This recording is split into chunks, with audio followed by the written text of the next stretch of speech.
Good afternoon and welcome to the Indian Express. My name is Primankur Biswas and I'm here live from Shimla at the Ridge.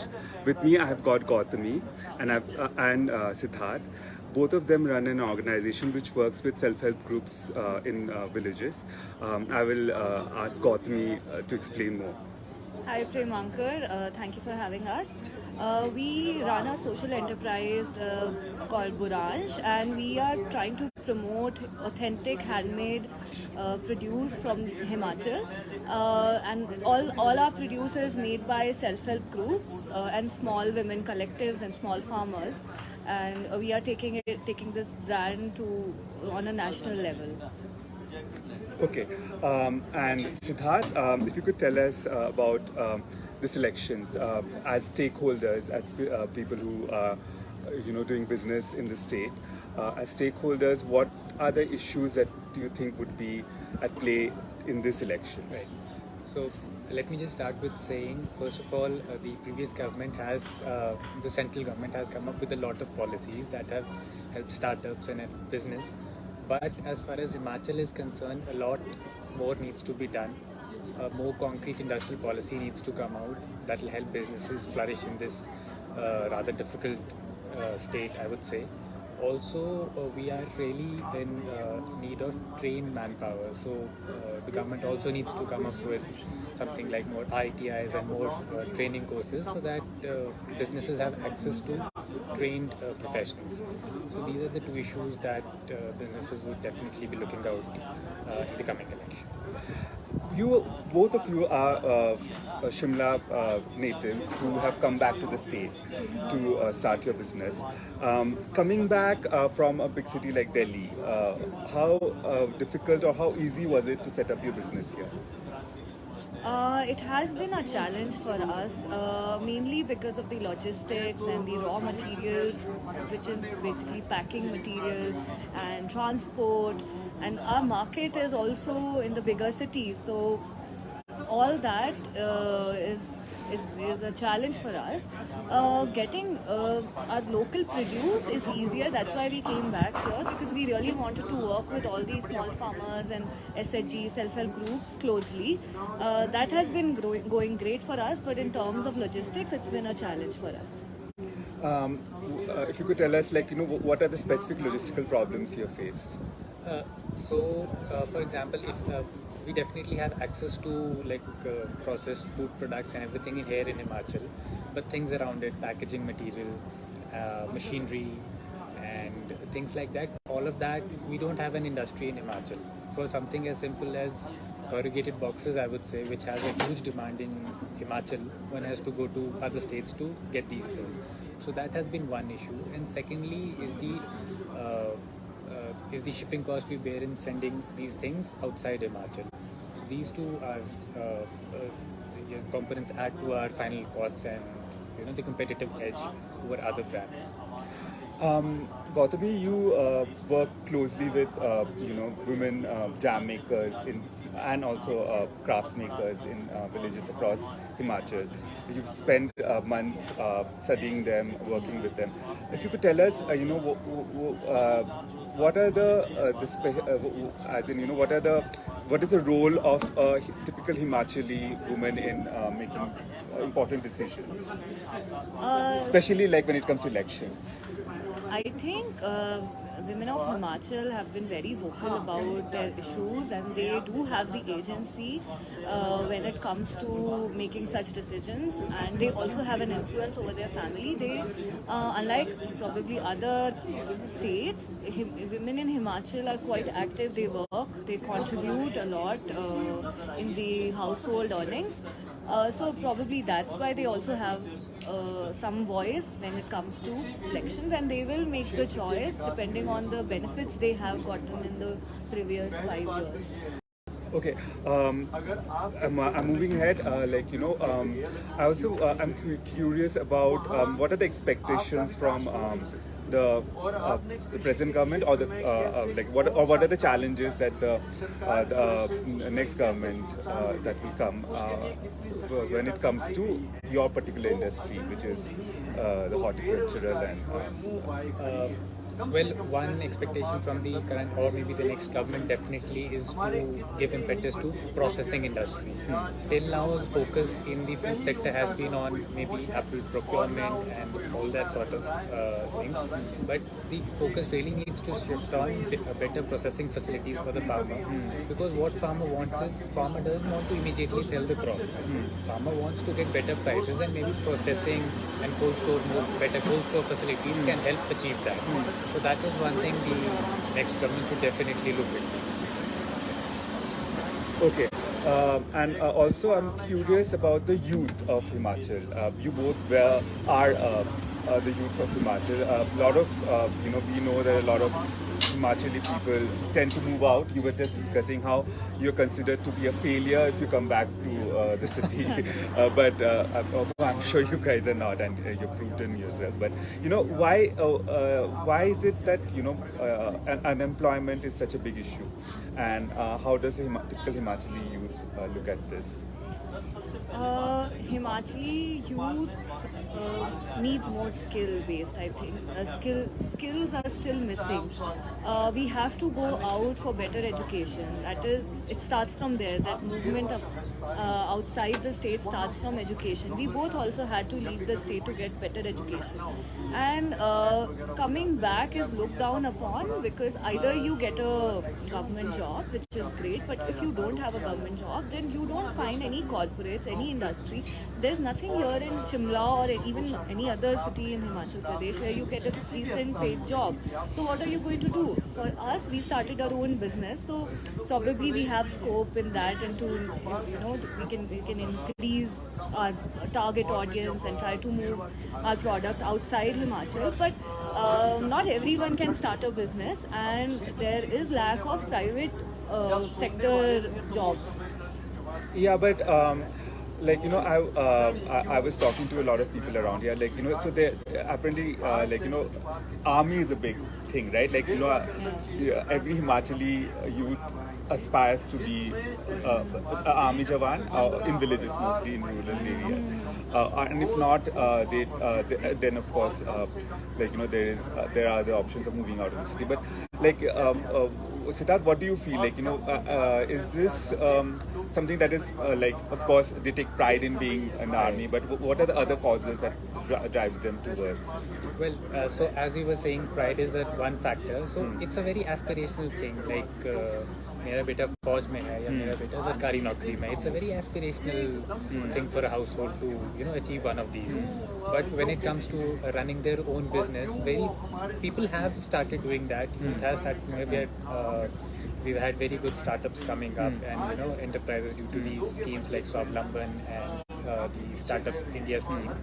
But the word aspirational, it's not aspirational as yet. The mindset you're saying is still believes that a government job or the security of a government job is more important. And what about a lot of people have been saying that in the last 10 years there has been a change in mindset. People are now more experimental. Do you see it in your particular field? Yes, we do. That is what I was also saying, that people have started their own enterprises, and they've started realizing that rather than finding a job, let's give 10 other people a job. So that has been changing, but the change needs to be on a bigger level. And also, I'm curious about other factors that might come into play during these elections. Of course, not all of them might be connected to your particular field, but as a woman voter, what are the things that you will keep in mind while voting this year? I think quality of education was one I was saying. There is our literacy rate is very high, that is fine. But higher education, more skilled professional courses, so much is happening around the world, in the country. There are design courses people are doing, animation, and all that is missing here. We are still back to basics and doing basic social work courses. So I think education is one of one of the things I would like to say is very important for women and youth in general. And apart from that, for us, I think better implementation of these government schemes. There are so many schemes that as an entrepreneur you can look forward to. As a woman entrepreneur. Yeah, yes, as a woman entrepreneur you can look forward to, but the implementation part is very slow and poor, that you'll have to wait for probably 2-3 years to get your due subsidies. So that is one challenge for a entrepreneur. And when it comes to safety, when it comes to other issues for women's safety and stuff, do you think I mean, Himachal is perceived as one of the most evolved states when it comes to that, but what do you think? Oh yeah, actually Himachal is looked at as a safe state, and it is, but only to a certain level, because here you won't see anybody after 8 o'clock because there's no office, nobody is coming back home. So if offices are if there is more corporate jobs, more different kind of environment is there, then you'll find that if you are walking alone at night, you don't feel that safe, and you'll find drunkards, and there are long patches without street lights, and nobody is even talking about it because it's considered for you to come back at home by 7 or 8 as it gets dark. So like the perception is that you'll be back by 7, so on the road, and then you'll be safe. Yes. The other thing that I was wondering is, like, you know, as you were saying, that because there are no big like, you know, offices or places where women can work. But what about like you know, like other kind of options for them, in the sense like if I were to ask you about the acceptance for the LGBTQ you know, community in this. I think we are far behind in gender equality, or you know, understanding these concepts. That is my personal feeling. I really don't know, but even in colleges, basic things like, you know, I still feel that transgenders are not represented in colleges. LGBTQ community is not there. There are no lectures. I think there's no representation. Representation, yes. I mean, yes. leave alone representation, there's not even that kind of dialogue. Dialogue, Right? Around the yes. LGBTQ movement, or Yes. it has been a very tier 1 centric movement, so to say. So far. And in a state like Himachal, which is mostly rural or tier 3 cities, that kind of dialogue hasn't reached here. Okay. And as young entrepreneurs, you would also want people from outside to come and work here, right? So how open is Himachal to that?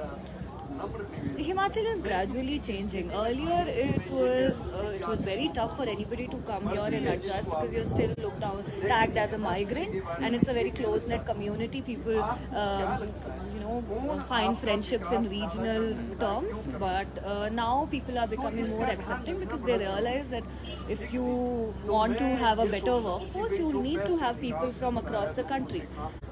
So that is changing gradually, but we really need to be more accepting in this. What do you feel? Well, I feel the same as well, because the thing is that the state has seen migration outward, not inward migration. So the state hasn't yet come to terms with the fact that there is a trained workforce outside the state that needs to, you know, that will actually add to the advantage that Himachal has.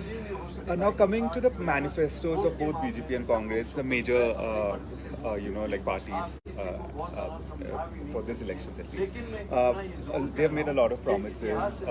BJP has promised a uniform civil code. Do you think things like these will fly in Himachal? No, this uniform civil code, or maybe a thing like Ram Mandir, doesn't cut across a state like Himachal Pradesh. One, because we have the majority chunk of the population is Hindu. That's one. So a uniform civil code in Himachal Pradesh doesn't really cut across. Is there polarization here, like when it comes to religion? No, there's no polarization across religion. Maybe region-based, Upper Himachal and Lower Himachal maybe, but across religion, not really. That's not a vote bank. Okay. And also, women. Congress has promised that you know, women would get 1,500 rupees each woman will be liable to get one. So what do you feel about that? I feel this cash, what do you Doling call out it? cash Doling loans. out cash dole policy doesn't really help. It is great to get that vote bank, to get that vote on that day, but otherwise it doesn't really help them. The what will help them is to get better skills, better education. If they are producing something, to helping them out in marketing those produce, substantial development of their their entire personality would help them, not just $1,500 shouldn't be that helpful. That's what I feel. Okay. The other thing that